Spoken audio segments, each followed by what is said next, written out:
je suis Mélanie Delezen, je suis secrétaire accueil au Graal de Lille. Donc mes missions ici au sein du Graal, donc je suis en charge de l'accueil physique et téléphonique des personnes accompagnées et aussi des premiers contacts qui sont faits au Graal, et aussi de toute la partie administrative en fait. Donc la première semaine, effectivement, on ne savait pas encore trop comment les choses allaient se dérouler. Donc les locaux ont été fermés, tout à fait. Et ensuite, très vite, le télétravail a été mis en place pour tout le monde. Il y a eu quand même une continuité de service. Certains usagers, certaines personnes accompagnées demandaient des rendez-vous physiques. On expliquait que voilà, on respectait le confinement et qu'effectivement, pour l'instant, les rendez-vous physiques étaient suspendus. Ouais. On est revenu en tout cas travailler sur l'antenne à partir du lundi 11. Mais l'accueil était fermé. Depuis lundi 18, nous sommes réouverts au public. Donc là, pour l'instant, l'accueil est uniquement réservé aux personnes qui ont rendez-vous. D'accord ? Et donc, les personnes qui désirent entrer en contact avec le Graal pour la première fois doivent passer par le numéro du standard. Ensuite, si effectivement nous sommes en capacité d'accompagner la personne, nous lui fixons un rendez-vous.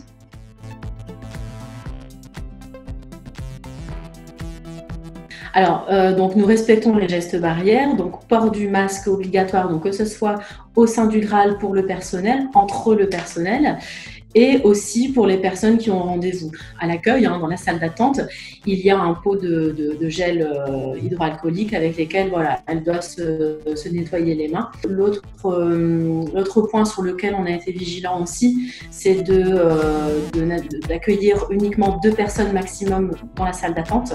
On a mis en place un système de rendez-vous, mais en décalage. C'est-à-dire que si là, actuellement, sur place, il y a 4 travailleurs sociaux, les 4 travailleurs sociaux ne vont pas mettre leur rendez-vous à la même heure. Ça nécessite effectivement une organisation assez stricte. Ça permet en fait d'avoir toujours un flux qui est plus ou moins fluide.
Alors, le rôle de l'ATISF, c'est de viser à favoriser l'autonomie des personnes dans leur environnement.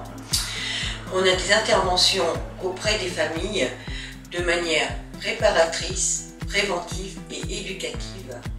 Mais également, on crée du lien social ou on le restaure. La grande problématique rencontrée au Graal était l'entretien du logement chez les locataires en intermédiation locative. Et donc, mes missions principales au Graal ont été centrées sur l'appropriation du logement, l'entretien du logement, petites réparations locatives ainsi que la sensibilisation au tri et aux nuisibles. Alors pour parvenir à travailler l'objectif principal, je peux m'appuyer sur d'autres axes tels que la parentalité, la gestion administrative ainsi que l'accompagnement vers l'extérieur. Je dirais que sans relation de confiance avec les usagers, il n'y aurait pas de pleine adhésion de leur part. Pour atteindre les objectifs fixés auparavant, il me faut écouter les familles sur leurs attentes, mais également sur les problématiques qu'ils rencontrent au quotidien. Sans cette écoute, il n'y aurait pas cette relation de confiance.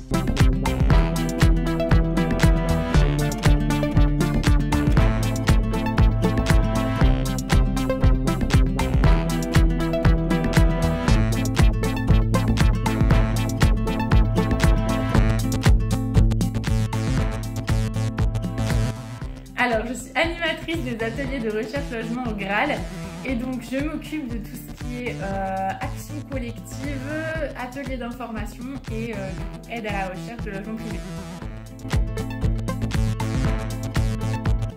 Alors, avant le Covid, on avait des temps d'information du coup en groupe sur la visite, l'entrée dans le logement, comment chercher un logement. Tout ça donc se faisait en groupe et avec le Covid, il a fallu distancier les personnes, voire même les faire en individuel du coup par la suite. Recherche, à la base, donc les personnes étaient reçues à plusieurs en même temps. Je m'occupais de 2 à 3 personnes en même temps pour les recherches. Avec le Covid, du coup, on est passé à une personne à la fois, ce qui a du coup augmenté le délai de rendez-vous, mais en même temps, ça a permis un accompagnement plus personnalisé, plus d'écoute et du coup de prendre plus de temps aussi pour chaque personne.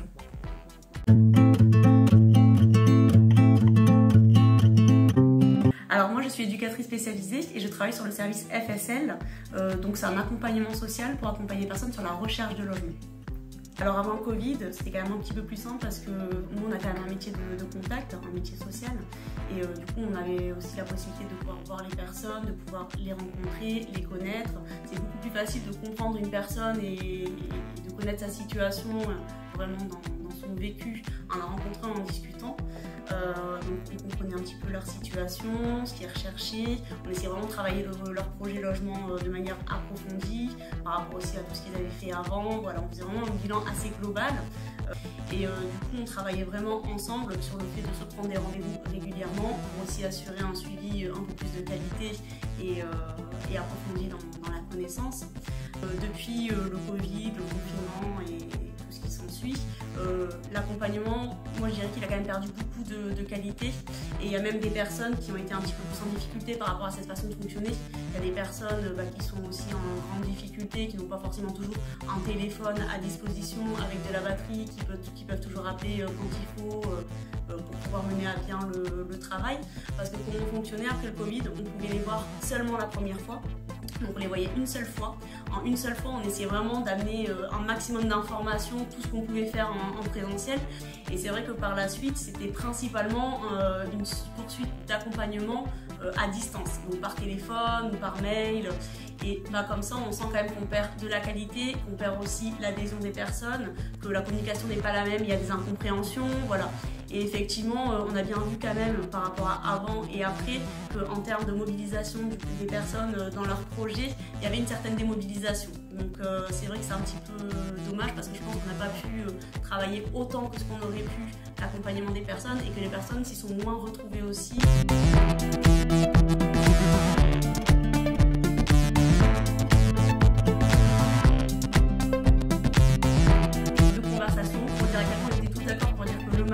C'était embêtant, vivement la fin, on en a marre, c'est rigolo. Et alors ensuite, il faut taper dessus. Le logement, un droit qui nous habite.